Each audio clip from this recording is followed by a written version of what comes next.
Hey everybody, it's Platinum Stoner here. I got a new piece. I'm very excited about it. It's diamond glass.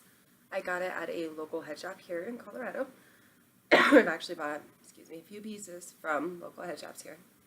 I've been really good or really bad. Hit and miss. But we have some amazing ones. I am smoking on Jamaican with a lot of keef on top, so it's a little bit harsh. Normally this thing hits like a monster. But man, that keef. Whew. I needed that extra medicine today. Sorry, it took me forever to get back.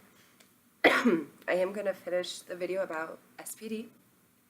I know I smoked so much during this video so I can focus and process. A little bit here and there. And apparently I can't stop coughing. So anyways, I hope that my last video was informational.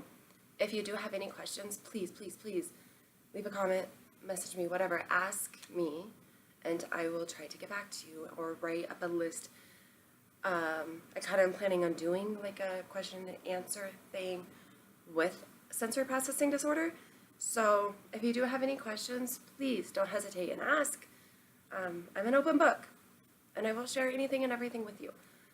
Okay, so I think I left off kind of like the signs and the symptoms and stuff. And I have a whole nother section. And so this one's going to be based upon discipline. It's going to be based upon how to make a sensory-friendly home, more in tune to the day-to-day life of living with SPD and how that we can make that easier for everybody you live with, easier to have a daily good day, easier to get the kid to school, just little tips and tricks. First though, the most important thing I feel like we all need to understand, and I have to remind myself of this daily, I actually do have it saved on my phone, and I reference it a lot because I have two kids, and the oldest has SPD and some other learning disabilities. The other one has ADHD and a little bit of SPD symptoms, but she's not near as bad as her older sister. So each kid is different. And one kid, she's really good at conning me. My little one, she's really good at conning me. So I have to remind myself a lot. Is it a tantrum? Or is it a meltdown? Okay, so what's the difference, right? My oldest, I thought everything was a tantrum. Kids acting out, right? So I treated it as such. I disciplined, I spanked, I did everything that everybody was telling me to do. I did the reward charts and the sticker charts and this and that, and oh my god, nothing worked. And why didn't anything work? I have no idea. I really don't know why anything didn't work. I still don't know, and to be honest, still nothing does work. Anyways, okay, so the difference of tantrums versus meltdowns. A tantrum is driven by a goal or a want. So you're at the store and they say, I want that toy, and you say, no, you can't have that toy, and they start to throw a fit. That's by they're wanting something, driven by a goal or a want, okay? And they will check to see if you're paying attention to them. And you say no, they'll stop for a minute and continue, right? They want to know if other people are paying attention to their behavior. You know how you see those videos of kids throwing fits and then mom leaves the room and they stop and the mom comes back and they start again? Tantrum. Because they're seeking attention. They're seeking a want. They're seeking a need. It's a behavioral, see. And then the behavioral will stop. The tantrum will stop if you give them what they want. So you say, fine, just enough. Here's the toy. They won. It was a tantrum. The whole entire goal was met, and they won. So keep in mind with tantrums, if your child's looking at you, seeking attention, if it started off based upon something they want or didn't want to do kind of situation, if their behavior increases, the more you ignore it, or, you'll learn the signs of a tantrum versus a meltdown. But sometimes it's really hard. And I'm like, is this a tantrum? Is this a meltdown? I don't know how to handle it. I have learned that any sparkling water or beverage, I only really drink water, but anything sparkling is amazing for cotton mouth. I don't know why I don't drink soda, so I don't know if that works the same, but I've become obsessed with these, and it cures cotton mouth. Like I just said, like bam, bam, win-win. I love it when stuff like that in my life works out. See, sidetracked. Okay, so a meltdown. A meltdown is driven by a reaction to something. So you walk into the store and there's a huge crowd and a lot of people and they just start to cry. And you're like, why are you crying? Knock it off. What's your problem? Like you immediately tell your kids, like, come on, behave in public. You don't need to be crying over whatever you're crying over right now. What's your point of that? But the thing is, they are becoming sensory overload. That sound, that noise, that crowd of people, the unexpected crowd, set them off. So immediately they start to cry and they act like they are throwing a tantrum. All the same signs of the tantrum. But the difference is something caused it. Something set it off. Whatever that may be. Examples of things that set my daughter off was loud noises. Going to unexpected places, transition, leaving home, leaving there, putting shoes on, brushing her teeth. We'd be at the store and she would just start to cry over nothing. And yeah, I was like, I treated it as a tantrum and I disciplined. Now I know. Like I said, I feel like this is very important to know because I don't feel like our kids need to be disciplined for sensory overload. And a lot of kids do get disciplined for sensory overload due to lack of knowledge and information. Example, I was at Target once and this kid was having a complete meltdown, full-blown meltdown. And the parents are yelling at him, knock it off. You need to shut up. You need to, yes, you need to shut up. You need to knock it off. Why are you crying? Why are you throwing a fit? You're not, just being awful to him. And I was just heartbroken. And I actually called my parenting partner and was like, I don't know what to do in this situation. The kid's having a meltdown. The parents are treating it as a tantrum. It's not my place, but this poor kid's getting in trouble for something that he literally can't control. And the parents are escalating it to such a, higher level than it needs to be. And I was there. I was that mom once in Target doing that whole entire thing and escalating my child's meltdown versus bringing it down because I didn't know what it was. So I was telling my parenting partner, I just want to go tell him, hey, it's a meltdown. And then walk away. Run for it. And I instead just went to the other side of the store where I could still hear it. When my daughter would be having those massive meltdowns or tantrums, whatever they were, I still look back and I'm like, well, was that situation a tantrum? Or was this situation a tantrum? Or was this one a meltdown? Or, we always second guess ourselves because that's what parents do, grandparents do, anybody who's raising a child does is we want to get it right, so we second guess ourselves so much, at least I do, that I just get lost. So they don't care if anybody's paying attention. They don't care if you're talking to them. They don't care if you're saying, honey, you need to calm down. They don't care if you're screaming at them. Nothing registers, okay? And they will continue their behavior. And like I said, it will most likely escalate because we are giving into their sensory overload, not taking away from. They don't have a goal, like a tantrum. There wasn't a want, there wasn't a need, there's a trigger. Something set it off. They didn't walk into the store and see a toy and be like, I want that. They walked in the store, got overloaded, and started to cry and freak out. They wanted the toy the same way, just something else triggered it. And yes, they are way more severe than tantrums. Tantrums can be bad, but meltdowns can last an extended period of time. Like tantrums, but we're in control of the tantrum, okay? We're in control of saying, no, you can't have that toy. And we have to stand it out, and we have to stand our ground so our children learn. Meltdowns, what am I going to say? Sorry, you're overwhelmed. Get over it. Like, it's such a different situation. And me having 2 kids, my youngest has tantrums. My oldest has meltdowns. My youngest has meltdowns. My oldest has tantrums. And it just flips back and forth. So I'm constantly like, which is it? What is currently going on? They really can't control their behavior. They will hit you. They will bite you. They will kick you. They will hurt people around you.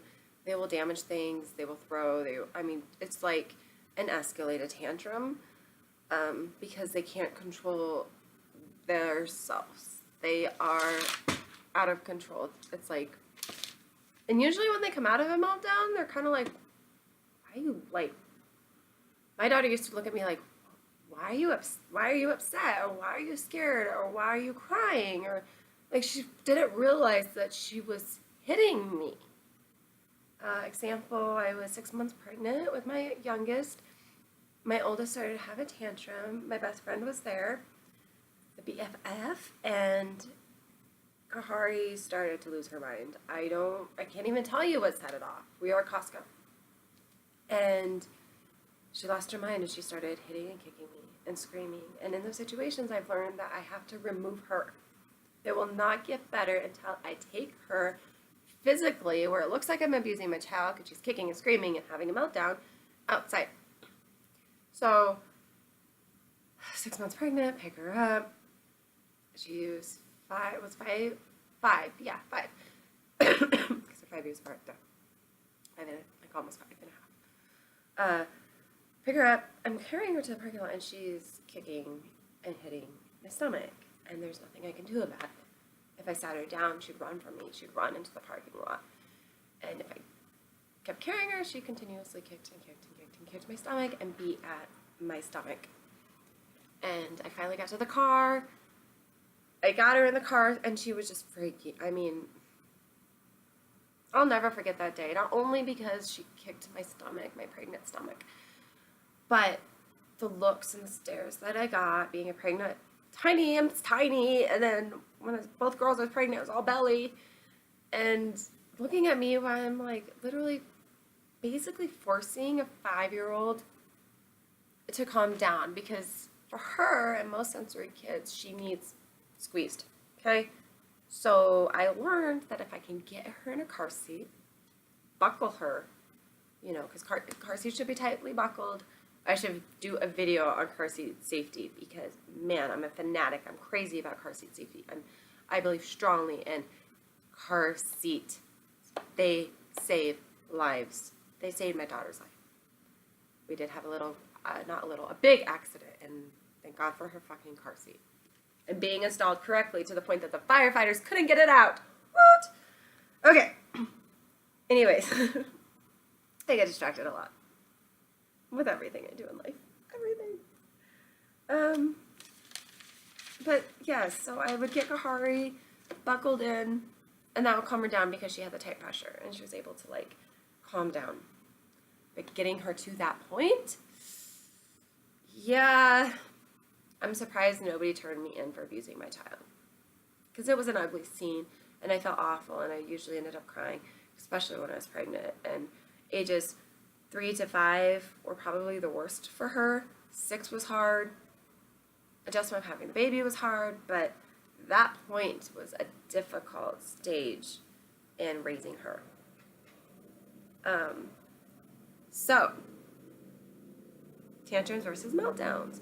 Tantrums they start from a want or a need or demand or something. Meltdowns start from who knows what, right? There was no obvious reason for the meltdown. But you can have both. So you can have a tantrum turn into a meltdown. Okay? Think about it. They want. You say no, you say no, you say no, you say no. How do we feel when we say no 1,000 times? We become overwhelmed. We become angry. We become agitated. We usually end up saying, I said no! we all have to be guilty of that. I won't say we all are, I won't assume, but we've all, I'm sure, had been in those situations where we are just like, no more, okay? So they start to get to that point where they are no more. I cannot do this. Like, my youngest daughter will get into a repetition, okay? Repetition. She will repeat. I can't speak. She will repeat over and over and over, and it will turn into a meltdown to the point that she doesn't even remember what she was talking about in the first place. And fortunately, I kind of just let that happen because I won't give in to her wants and needs, or her wants.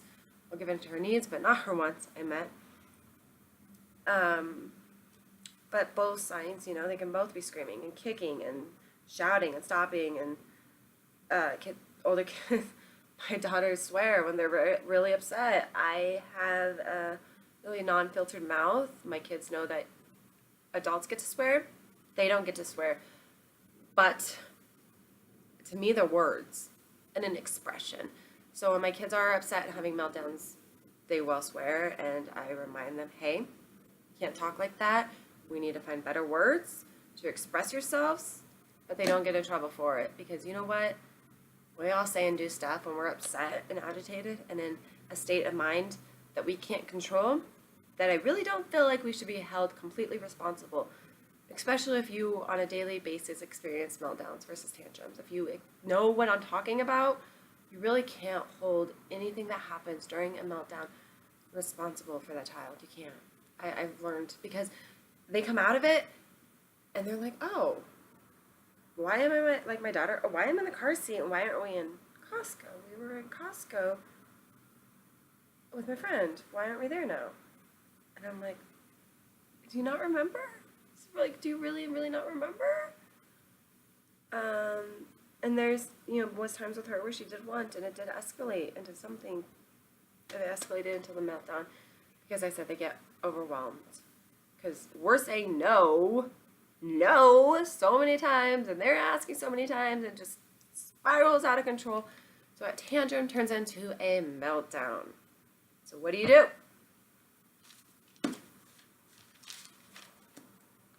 gotta figure it out on your own. Every kid's different. My daughter responds to one way, my other daughter responds to another way. Tight pressure, hugs, bear hugs, removing them from the environment, getting them to a safe place, reminding them that you're there for them. Sometimes talking to them just can be an overwhelming sense, or touching them can be overwhelming to them.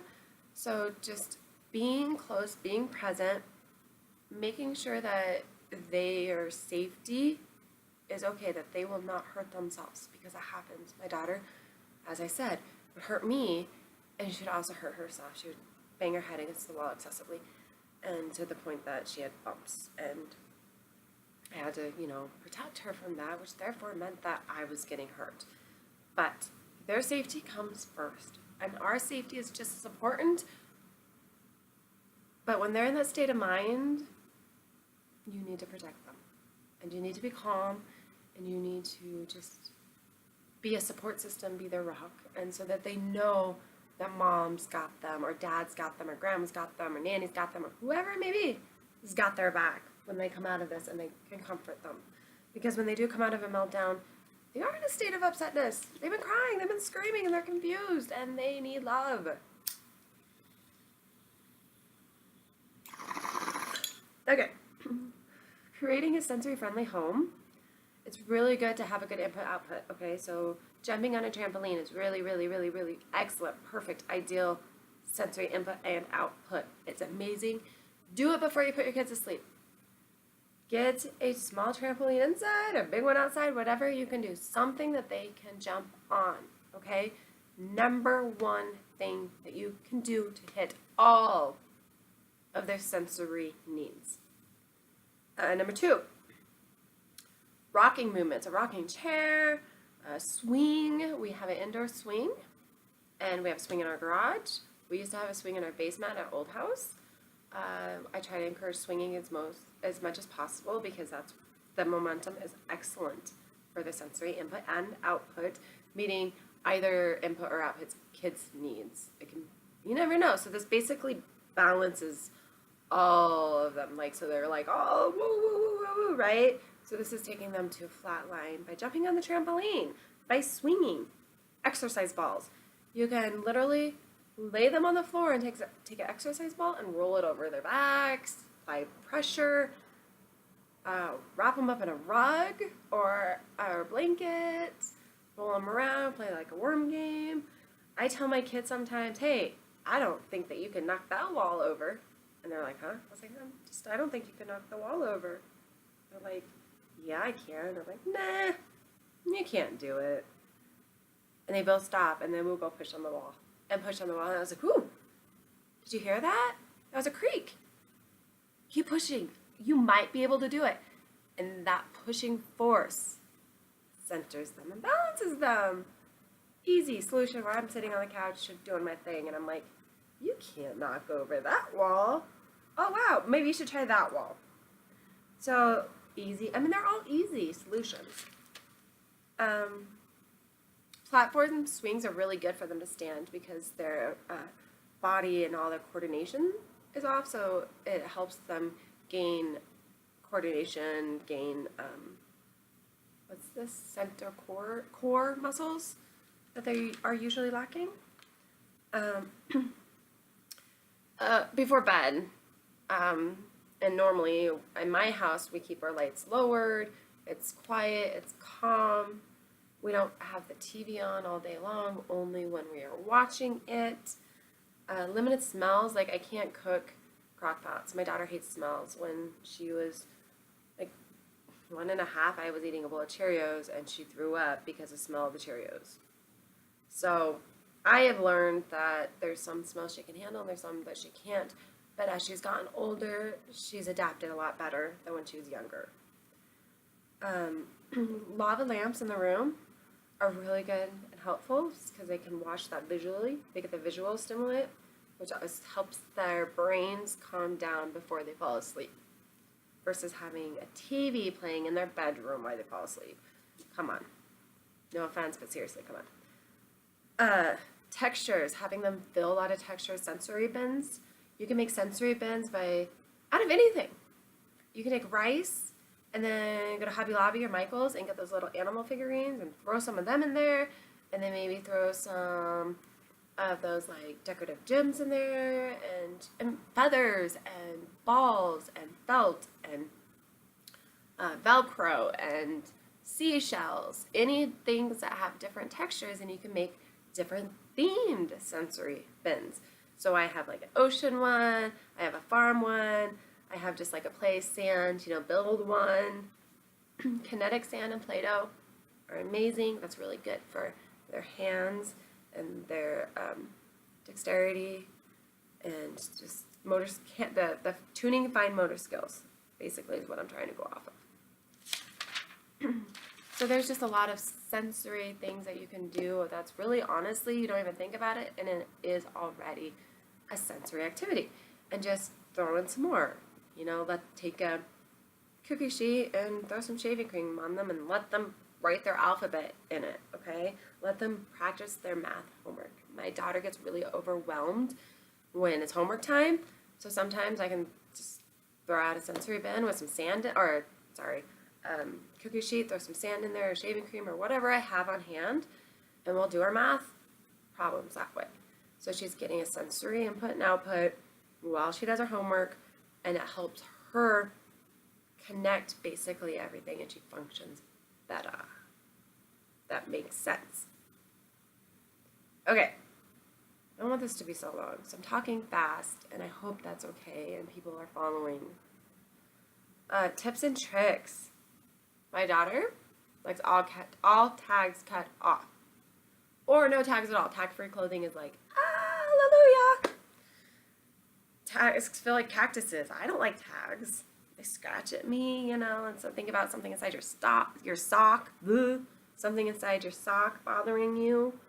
It just feels weird up on the skin. And Think about too, not all pieces of clothing are comfortable to you, right? Not all fabric, not all material. Some people just can't wear certain things of clothes. It drives them nuts. Some people don't like the sound of silk or that rubbing sound, of like suits like that. I don't like that sound very well. How like suits sound. I don't know. It's weird. So we all have different things. And keep in mind with our children when we are dressing them, don't fight them to wear something that they're screaming and throwing a fit about because it's probably hella uncomfortable and you're really gonna just set them up for a really crappy day and you're gonna set yourself up for a really crappy day. Just saying. I've learned. You can turn socks inside out. A lot of kids are bothered by the seams of the socks. So hunting for seamless socks is kind of a nightmare. There is a website that does sell them, Smart Knit Kids, amazing sensory-friendly clothes. Love them. They're very expensive, but most of my daughter's wardrobe does come from them because seriously, amazing. But they're expensive, so if you can't, afford these fancy seamless socks, you can just turn your socks inside out. And I don't learn this until after I bought the fancy socks. Live and learn. But that way the seam's on the outside. Another trick is if they're sensitive with shoes and socks, rub their feet. Light pressures, hard pressures, soft pressures, just tickle, touch, move their toes around, kind of get their feet desensitized before you put your socks on. Once you put their socks on, do it again. Get their shoes on, kind of squeeze their shoes around there, do it again. I've learned that most sensory kids like tight. They want to feel squeezed, as I said. Bear hugs, tight. So they want their socks to feel tight. They want their shoes to feel tight. So make sure you lace them extra tight. And I bet you, we had a lot of shoe issues, so I'm just kind of going by what I've experienced. But I really do, if you have questions or whatever, please ask. So eating the finicky eaters. So I do like a snack plate and a variety, and that variety includes different sensory type foods, crunchy, soft, sort of crunchy, I love those, Simply Best, they're Target brand, like these Cheeto Puffs. They're like Cheetos, but they're like puffs. And they have like that crunchy but soft, apples, crunchy, just any different variety of food. So I'll make snack plates, and that way it's small portions, and not all of it gets ate, some of it gets ate, but that way they have a variety, and their oral needs, because both my kids have liked to chew, gets met by their snack plates. Early bedtime. Kids require a lot more sleep than what we think, and kids get very overwhelmed when they're tired, and meltdowns happen very frequently at bedtime. A lot of parents struggle putting their kids to bed because they are overly tired and therefore overly stimulated. Think how we feel when we are overly tired and overly stimulated. So an early bedtime and keeping that bedtime on routine. They like routines. So every night, 7 o'clock, we're getting a bath or shower. 7:30, we're reading our book and getting ready for bed. 7:45, lights out. And during that time, you want to cut out the TV or electronics at least an hour before and give their brain a break from the blue light of the electronics, the stimulant of the electronics, because that screws your sleep up as well. Hence, don't sleep with the TV on. Dim the lights, make a calming environment. I do aromatherapy. I have lavender in my house at nighttime. Weighted blankets help them sleep. Weighted blankets for the win. They saved us, truly. I want a weighted blanket. They can be pricey. Etsy has amazing shops. I got ours off Etsy. Each of my girls had one. But my youngest didn't like it. Some kids like it, some kids don't. Youngest did not, so I gave it to my niece, who loved it. Also, letting them move around and wander when they eat. Don't expect them to sit still. Sensory kids just really can't sit still. So it's okay if they're not eating at the dinner table with you or sitting in the chair. My daughter takes a bite and then she has to go jump off the couch. And then she'll come back, takes a bite and go jump off the couch. Her ADHD and SPD equals that. And we've learned that she won't eat if we don't let her do that. So I'd much prefer her to eat because she was kind of starting to lose weight because she was more interested in playing, and I was being like, you need to sit at the table and eat. We need to finish eating. But I learned that, okay, fine. You take a bite, run around, come back, take a bite, run around, come back, take a bite. And eating has been much better. Another thing to keep in mind is sensory kids are very sensitive to artificial sweeteners, artificial flavor, or coloring, sugar. Try to limit their intake and kind of see what happens if you kind of cut some of that stuff out. And I bet you their moods will improve. My oldest is very sensitive, and we learned that really early. And now she knows that if she eats certain things, we say it makes her crazy in a very loving way. And I said when she was little, I was like, well, honey, you can't eat that because that makes you cry and it makes life really hard. And she's like, yeah, I feel a little bit crazy. So then it got dubbed, makes her feel crazy. That's why it's an okay thing to say. My youngest, all she wants to do is eat junk food, and it doesn't affect her. I don't see any difference if I go like a week without it or she has it. I really don't see any difference. So keep an idea, like if your kid seems to be really naughty after he has a lot of junk food, might have been the food. Diet is key. Honestly, diet is a big factor. Certain foods trigger us. Caffeine gets you all jittery. I smoke a sativa and I'm all chatty as crappy. Things affect us all differently, and some things work and some things don't. Which is why I said talk about discipline, because some things work and some things don't. I still don't have any solutions for discipline. I kind of go day by day with the solutions. I still feel like I'm being tricked. I still feel like I'm being outsmarted. I still feel like I'm being taken advantage of by my oldest. I never know if it's a sensory issue or if it's not. It's just constant second guessing. It's hard. Traditional discipline doesn't seem to work. People say do sticker charts. Yeah, it didn't work. Rewards didn't work. Nothing worked. I won't lie, nothing worked. My youngest, I can do a sticker chart. It does work. So finding out what works for your kid. I think one thing that really helped me after I found out that Kari had sensory processing disorder was I actually sat down and I watched her. I observed. I started taking notes and seeing like, okay, what are her triggers? What sets her off? How can I help her? What things in my house can I improve that are bothering her? Things like that. And I really just kind of became a bit obsessed with my child and her behaviors and wanting to figure out what they were coming from and how I could help her with those behaviors.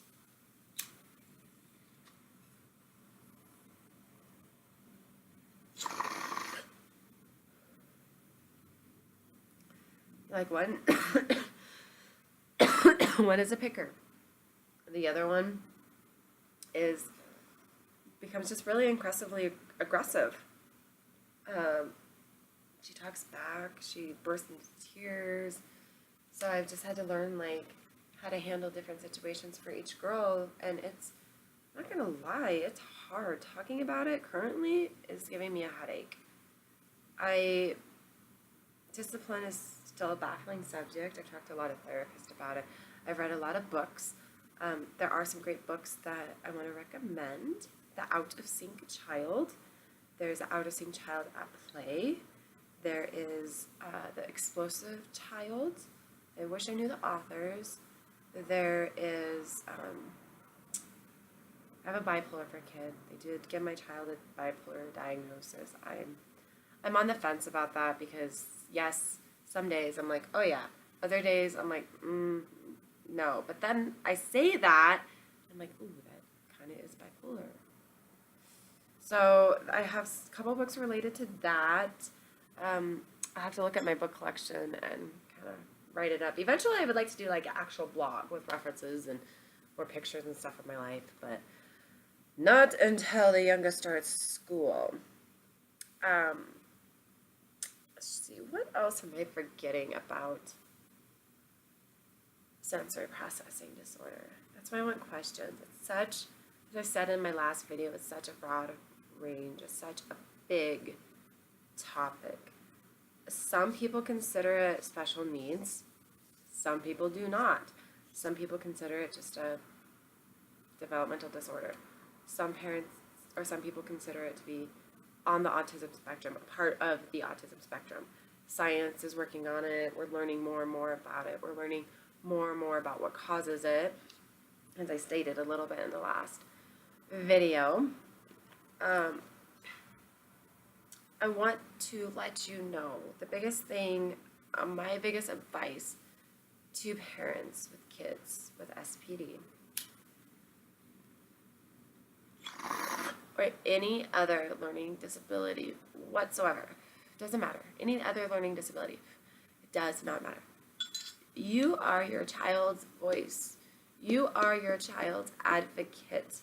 You speak for your child when your child cannot speak for themselves. And unfortunately, when things are really hard, they really can't truly speak for themselves. So Mama Bear, Daddy Bear, Papa Bear, Nana Bear, Aunt, Uncle, whoever is responsible for these children, bear up, man. Walk into that school, demand what your child needs. Walk into the doctor's office and say, hey, I know that you don't think that my child has this. I know that you think that I'm crazy because, frankly, most people think that I'm crazy because my child acts normal at school. She has no problems at school. She bottles it all in. She comes home and she explodes. And everybody's like, she seems so normal. So I had to sit down with the teachers and be like, look, no, she's not. The second I get her out of school, this is what happens. She tells me at school, this is happening, and this is happening, and this is happening. I need your help so we can fix this so my child isn't miserable and wants to come to school and can learn. And I got a lot of resistance at first, but I stood strong. And luckily, she's in an amazing school, but it was a new principal. And the new principal isn't as familiar with a gifted kid. She has twice giftedness, which is she's gifted, but she also has some learning disabilities along with SPD, learning disabilities like hand-eye coordination, writing's difficult for penmanship. I can't think. So there's so much. Anyways, I had to literally sit in so many meetings from kindergarten all the way up, defending my daughter, telling them, I understand that you don't see this, but at home, this is what happened, and it was triggered by this at school. You're with my daughter the most. We need to get on the same page. We need to help her because you want her to succeed. As a teacher, you want her to succeed, right? As a parent, I want her to succeed. So let's just maybe get on the same page. Let's just focus on how are we going to help her. So there's options. There's 504s. There's IEPs. I demanded a 504. I said, I want it, and this is what I want on it. It was work, but I got it, and since I got it, school has been better. She has free range of her school. If she's feeling overwhelmed versus before holding it in, she can get up and leave the classroom. She goes to the nurse's office, chills, calms down, relaxes, joins the class. I don't get a meltdown after school. I've had like a few this year. First year, I've had a few. It's actually pretty freaking awesome because I finally got a teacher that was like, hey, this is cool. Her OT sent out an email to her teacher saying, these are things that you can try in the class that will help Kahari and most likely help your other kids because kids with giftedness do have sensory problems and learning disabilities. Because think about it. Smart kids are quirky. Smart people are quirky, right? So that means quirky. That means they've got something else. They're stuck, lost in their head. There's nose in the book, and they ignore their surroundings, and they think, excuse me, I have the hiccups now. They think way faster than we think, and they understand way more than what we give them credit for.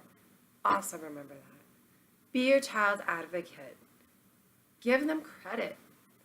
their brains are way more complex than ours. I don't know why that is, but I have learned that kids who have sensory processing disorder are incredibly smart, hence gifted. And they also have lots of struggles. But there are so many things that we can do. Go to your doctors and say, hey, I want to be tested. Find an occupational therapy and say, hey, I need to work up on my daughter. Find that help, find that support. Get on Facebook. There's an amazing group on Facebook, sensory processing disorder. There's actually like 1,000. I have subscribed to 1 million, but there's great support networks. The owner of the one I really like, her name is Jeanette, and she has saved me a lot. Like, other people post constantly, and it's so supportive and it's so helpful. And parents who don't even know what's going on, they're just like, they'll post and be like, okay, so this is what keeps happening.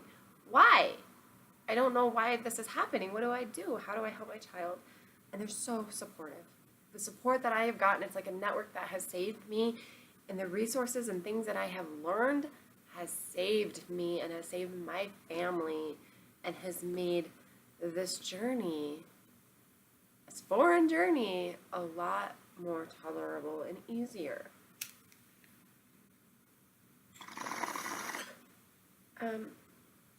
Support your children, okay? Don't get mad at them when they're having a meltdown. Try to understand whether it's a meltdown or a tantrum. Write it down. There's plenty of resources online, plenty of resources. You can follow my Pinterest page. Trying to think what it's called. I'm sure that you could just search Platinum Stoner. I'll have to figure that out. Actually, I will look right now. But on my Pinterest page, I do have a lot of information about, a board, it's called, my daughter's name. And I post a lot of helpful resources in there for me to reference. So there's a lot of the tantrum versus meltdowns. There's a lot of signs and symptoms. There's a lot of random information in there. Let's see.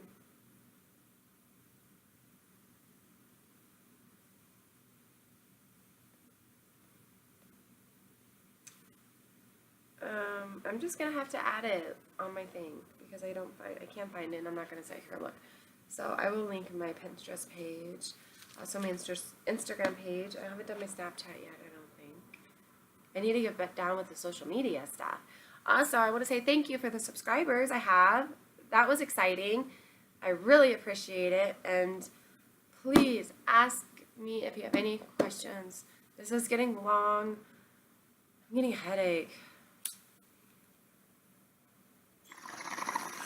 And I hope that you learned some more and that I taught you some more things and threw out some resources for you to use. Let me go back real quick and see if I covered everything. I think I did. Another big sign is like kids will stim a lot, like shake their hands, pick at things. They'll rock back and forth a lot to comfort themselves before they fall asleep. It's just stimming. It's a way for them to self-calm. So if your child bites their nails, get them something else to chew on. They're stimming. If your child rocks back and forth while they're trying to fall asleep, it's fine. They're stimming. They're comforting. My daughter has floppy hands. She's stimming. No big deal. No big deal. There's so many. I stim by picking my nails. That's my stimming. I get anxious and I get nervous and I start picking the crap out of my nails. So we all have, just think about it, of like things. That's why we now have fidget cubes. This is why we now have those stupid spinners, which honestly kind of just drive me nuts. To help with that sensation and that need to do something. We all have that need to mess with something. We do. Just sometimes people don't really think about it until you're like, hey, think about this. So I don't know. Here, how about this? Parents, everybody who is parenting a child, think about you. Even if you aren't a parent, think about you. And think about your sensory environment. Think about the things that set you off, the things that make you feel comfortable. It could be a great stress reducer for yourselves to remove those sensory triggers of the things that set you off. So, example, if certain smells at your work is really annoying, you have every right to approach that person and say, hey, that smell makes me feel sick. Just like a lot of places now post no perfume. My daughter will gag. She will throw up if we are standing in line with somebody who is wearing perfume. So just keep in mind that don't overspray your perfume. Not everybody likes that. Don't overdo it. And think about your triggers and what makes you feel better and what helps for you, and use that to apply it to other people. And I seriously feel like if we can figure out all these triggers and how to help other people with this newly part of the mental brain that we have discovered-ish, it's totally always been there. It's on the autism spectrum. Autistic kids have sensory problems. That's hand in hand. So we just are getting more information about it. And I think that if we think about ourselves and what we can't stand and what we can stand, that will show us some of our sensory needs and dislikes and help us realize ways that we can help ourselves, and therefore we can help other people. Anyways, got long again. Like I said already, I hope this was informative. Please ask me questions. I thank you for the support, and I got some amazing comments and amazing feedback last time, and for a lot telling me that I'm really strong and that I'm doing a good job, and I don't feel like I am. And hearing those words, honestly, the support is amazing, and the words help me get up into another day, and they stick in my brain. And I knowing that I have this YouTube channel and I have a network that I can share my life experiences with, and hopefully help other people's lives and connect and just coexist, honestly. Whether you smoke weed or not, we are all in this life together. We are all struggling together. We all have bad days. We all have good days. We all need support. And just watch out for each other. Get each other's back. Go the extra mile. And I think that can create a much more peaceful environment. And a peaceful environment creates a sensory-friendly world. Anyways, thank you for watching. Like I said, I love this little thing. Take one more hit.